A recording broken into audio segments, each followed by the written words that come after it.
Վրացական երազանքը պաշտոնական բողոք է ներկայացրել BBC-ն եւ պահանջում է ներողություն խնդրել եւ ֆիլմը եւ դրա հետ առնչվող նյութերը հեռացնել համապատասխան հարթակներից։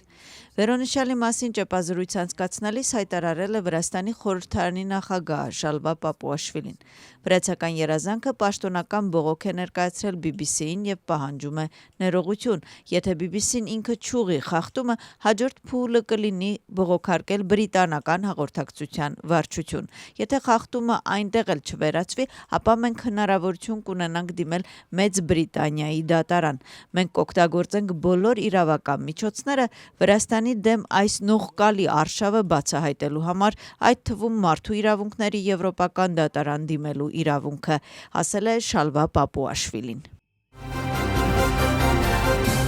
Թբիլիսիի քաղաքային դատարանում ընթացել է հոկտեմբերի 4-ի գործով ձերբակալվածների դատավարությունը։ Մեղադրյալների թվում են այսպես կոչված կազմկոմիտեի անդամները Պատա Բուրջուլաձեն, Պատա Մանջգալաձեն, Մուրթազ Զոդելավան, Իրակլի Նադիրաձեն եւ Լաշա Բերիձեն։ Նրանք մեղադրվում են ռազմավարական օբյեկտ գրավելու փորձի, խմբակային բռնություն կազմակերպելու եւ սահմանադրական կարգը տապալելու փորձի մեջ։ Մի քանի նիստ բաց թողնելուց հետո այսօր դատավարությանը միացել է նաեւ Պատա Բուրջուլաձեն։ Նա հանդես է եկել խոսքով, մանրամասնորեն անդրադարձել դատախազության կողմից իրեն մեղադրվող բոլոր 3 հոդվածներին, ըստ նրա ներկայացվել է փաստար, որ մեղադրանքներից ոչ մեկը որևէ հիմք չունի։ Բացի այդ, Բուրջուլաձեն հայտարարել է, որ իրեն թույլ չեն տալիս հեռախոսով շփվել ընտանիքի անդամների հետ։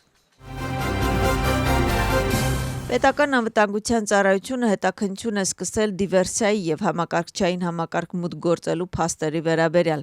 Բացի հաղորդմամբ հետաքննությունը սկսվել է Վրաստանի կառավարության աշխատակազմից ստացված տեղեկատվության հիման վրա, որ վարչակազմի կայքում իրականացվել է ենթադրյալ կիբերհարձակում եւ որոշակի մանիպուլյացիաներ, որոնց նպատակն էր վնաս հասցնել Վրաստանի պետական շահերին, հանրային տարածքում սխալ տեղեկատվություն տարածելով, այդ թվում երկրի համար վնասակար քաղաքական եւ տնտեսական հետևանքներ առաջացնելով։ Հետաքննությունը ընթանում է Վրաստանի քրեական օրենսգրքի 318-րդ եւ 284-րդ հոդվածներով, ասված է բացի հայտարարության մեջ։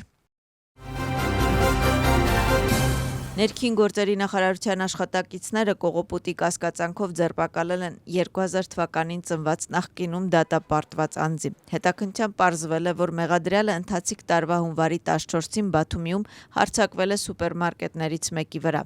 Ցուցադրելով դանակ, նա կողոպտել է դրա մարկղ օպերատորին եւ փորձել է դիմել փախուստի, սակայն ոստիկանությունը կանխել է նրա փախուստը։ Իրավապահ մարմինների աշխատակիցները որպես ապացույց առևանգել են կողոպուտի միջոցով բերված գումարը եւ դանակը։ Հանցագործությունը նախատեսում է 7 տարի ազատազրկում։ ԱՄՆ-ի պետքարտուղարը պարզաբանումներ է արել ԱՄՆ-ի վիզային քաղաքականության եւ վիզայի չեղարկման հարցի վերաբերյալ։ Մարկո Ռուբիոն պետդեպարտամենտում կայացած ճեպազրույցի ժամանակ հայտարարել է, որ իր պաշտոնավարման ընթացքում տարբեր պատճառներով չեղարկվել է ավելի քան 67,000 վիզա։ Ռուբիոյի խոսքով վիզաների չեղարկման մի քանի կատեգորիա կա։ Առաջինը վիզաները նախատեսված են այցելուների համար եւ դրանք մերժվում են ամեն օր ամբողջ աշխարհում։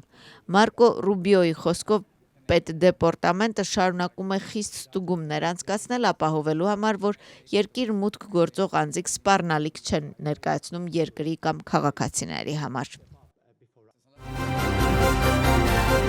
Իրանական պետական լրատվամիջոցները հղում անելով երկրի դատական համակարգին հաղորդում են, որ Էրֆան Սուլթանը մահապատժի չի ենթարկվել։ Նրանց խոսքով Սուլթանը, որ այժմ գտնվում է Քարաջի կենտրոնական բանտում, մեղադրվում է երկրի ներքին անվտանգության դեմ դավադրության եւ քարոզչական գործունեության մեջ։ Իրանի արտաքին գործերի նախարար Աբբաս Արաղչին հայտարարել է, որ Իրանը չի պլանավորում կախաղան հանել ցուցարարներին կապված կառավարության դեմ բողոքի ցույցերի հետ։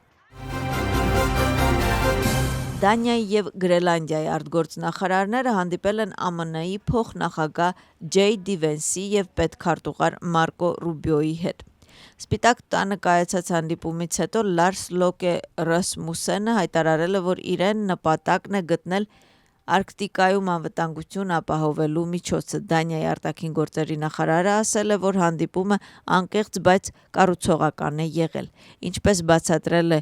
Ռուսմոսենը, քննարկումը կենտրոնացված է եղել Գրենլանդիայի երկարաժամկետ անվտանգության վրա, որտեղ դիրքորոշումները դեռևս տարբերվում են։ Համաշխարհային բանկը հրապարակել է նոր զեկույց «Գլոբալ տնտեսական հեռանկարներ 2026» վերանվանմամբ։ Զեկույցի համաձայն Վրաստանի տնտեսությունը ընթացիկ տարում կաճի 5,5%-ով։ Այս ցուցանիշը 2025 թվականի հունիսի կանխատեսման համեմատ աճել է 0,5%-ով։ Համաշխարհային բանկը 2027 թվականին կանխատեսում է Վրաստանի համախառն ներքին արժույթի 5%-ի բարձրացում։ Համաշխարհային բանկի կանխատեսման համաձայն 2026 թվականին Վրաստանը կգերազանցի տարածաշրջանի բոլոր երկրներին։ Կրոնական հարցերով պետական գործակալությունը Կույրերի միության և թիվ 102 հանրային դպրոցի ներկայացուցիչներին նվիրել է Բրայլի գրերով տպագրված Աստվածաշնչի 7-րդ և 8-րդ կրոնական գրքերը և միջկրոնական օրացույցները։